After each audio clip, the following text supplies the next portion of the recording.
Hey guys, this is White Manga here with a new video, and in this video I'm going to be giving you guys 6 smart tips on how to write cliffhangers. For those who don't know me, I am White Manga, the creator of Apple Black, and Apple Black is published and serialized on Saturday AM. If you want links to Saturday AM or Apple Black or any details, information you could possibly want or need, you can find it in the description below. All my Facebook, social media links, everything you could possibly need is there, as well as finding the first 4 chapters of Apple Black free on the Saturday AM website. For those who don't know what Saturday AM is a digital magazine anthology that features several comics, including mine, Apple Black. We got Saigami, Bully Eater, Clock Strikers, Monster Society of America, Islanders, and so much more. Medium Plus. Check out the website, check out all that stuff. We got some cool stuff on the site, interviews, things that might pique your interest. Think of us as like a Shonen Jump of the West with a lot of diversity in it, because being diverse is part of part of our mission. So y'all plot device. Think of it as a scene that ends with no resolution. An example of a cliffhanger would be at the ending of Volume 1 of Apple Black, where all the characters, like for the most part of the last chapter, the 9th chapter, last page, and the last page is really like a double spread page, so it makes use of both pages, showing this big ship in the sky. And there really isn't any resolution to that. There's some, foreshadowing to the ship being in the sky and all. The ship full of rebels, here to take over the city or, wreak havoc and all that shit. For those who have read Apple Black Volume 1, you know what I'm talking about. And then the book ends right there, right? That is an example of a cliffhanger. So that, in a way, foreshadows our first tip, which would be that usually the cliffhanger can be found at the end of a scene or at the end of a page, or whatever you're working with, whatever the medium is, whatever it be, film or whatever. It's usually at the end of a scene or a page, whether it be a comic book or a novel or whatever. It depends on how you put it together.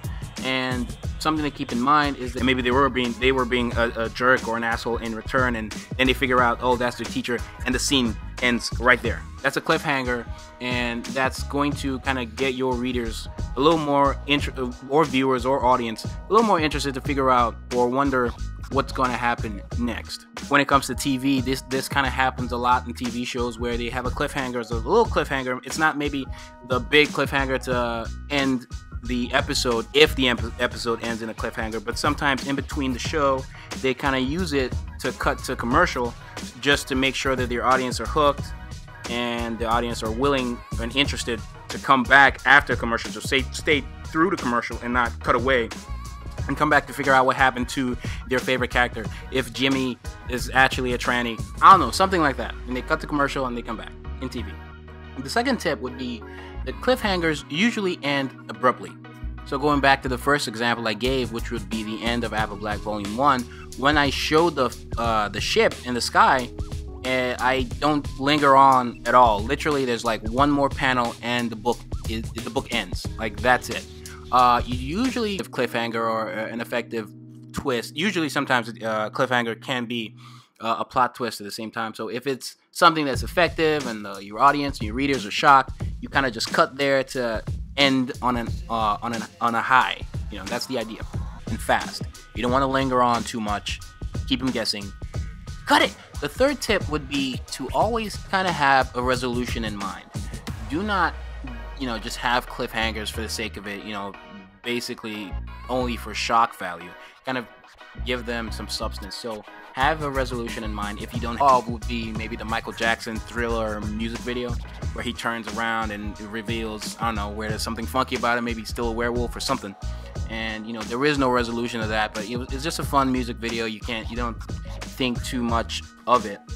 It's pretty simple and basic, serious thing, and you want a cohesive story working properly. Because one of the worst things that could possibly happen is if you have this cliffhanger that doesn't really make sense, and the fans or readers or audience are hoping that it's going to make sense later on, and it just absolutely doesn't, and it just falls flat, and it just shows that you only did it for shock value. An example of this would be wrestling. They do this in wrestling all the time.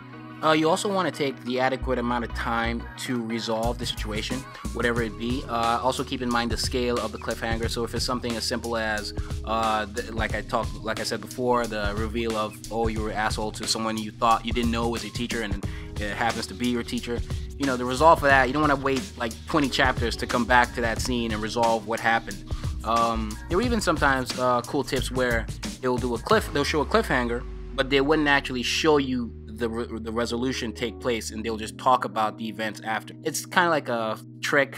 Sometimes it's more effective not to show the action. Sometimes it is, like if a girl, oh, maybe they thought he was dead and now she's going home calm, she goes home and the dude's in her house, right?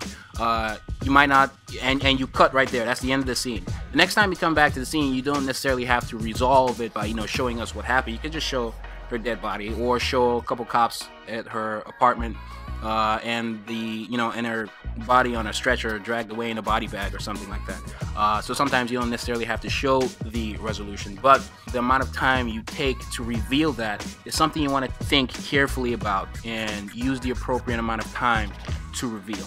You don't want to take too long to where your audience loses feel, or a big plot twist or something like that. And you know the fans are going to be interested. You can maneuver your way and prepare things in a particular way to when you actually resolve it, the readers are fulfilled. I usually appreciate when things are very organized and there's a lot of foreshadowing that goes on to how it's going to be resolved, or the resolution itself. Though everything is what you kind of have to want to take to actually resolve said thing. Sometimes the viewer expects it. So for instance, you watch Law and Order, usually those crime shows start off, usually, you know, sometimes they break the mold a little bit, but that's the basic gist for the most part. And at the end, we get the resolution. So they use 45 minutes to hold our interest, do some interesting stuff in between, and they make sure to resolve whatever is going on at the end of the episode. Sometimes it stretches out. It's not always like that, but that's the basic gist. You kind of understand what I'm saying. Or an example would be, say you see a Smallville, they introduce a villain at the beginning in some kind of cliffhanger way where he reveals his powers, or she reveals what her powers are and stuff like that, and they have to battle her throughout the whole series. They do some interesting stuff again, character development, all that blah blah blah blah blah. At the end, it gets resolved. So maybe there will be a scene in the beginning, and at the end of that scene there is a cliffhanger, and at the end of the show, plot behind that episode kind of comes to a conclusion. It derives from hanging off a cliff. Imagine if your favorite character in the world who can't fly and isn't immortal is hanging off a cliff, right? He just somehow something happens, he or she finds themselves hanging off a cliff, and the scene ends, right? And maybe the whole movie ends. You have people guessing what happened next, like get saved in the last minute. As they fall, they just start flying and realize they have superpowers or something, revealing that you can play around with it, but the word overarching cliffhanger. So an example would be, say it's a zombie story, that major cliffhanger at the beginning that they're still invested in, apart from the other cliffhangers in between. So they're still invested in that first one. They want to know what's going on with that first scene. Or maybe the first scene, it could just be her having a very shocked expression at the look of something. Maybe she sees something, or she sees something in the mirror, and the audience doesn't know what she's seen, but they see the expression on her face, and they know, holy shit, something's gone down.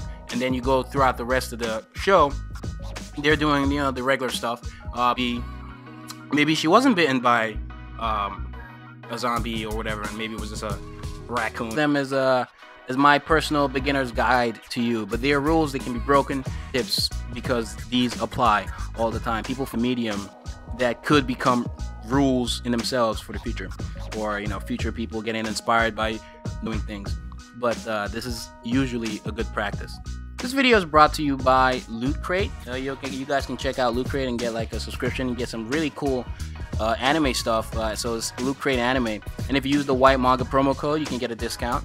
So please check that out. It helps a great deal supporting the channel. So for everyone who has supported the channel, I'd like to give a big thank you. If you purchased Apple Black Volume 1, big thank you to you. Apple Black Volume 2 is still in the works, along with a bunch of other things. Saturday AM is still running. If you guys support Saturday AM, I'd like to thank you guys for subscribing or supporting Saturday AM, White Manga, or any of my projects, however you have at all. Big thank you to that. Please don't forget to like this video, leave a comment if you have any questions, and subscribe if you like what I do. There's more to come on this channel, so stay tuned for that. The channel so far has been doing pretty well. And yeah, for the most part, this is just me. Thank you guys for all the support. Supporting, following me on if you haven't already. And check out all the other comics that are on Saturday AM. This is White Manga, and I'm out.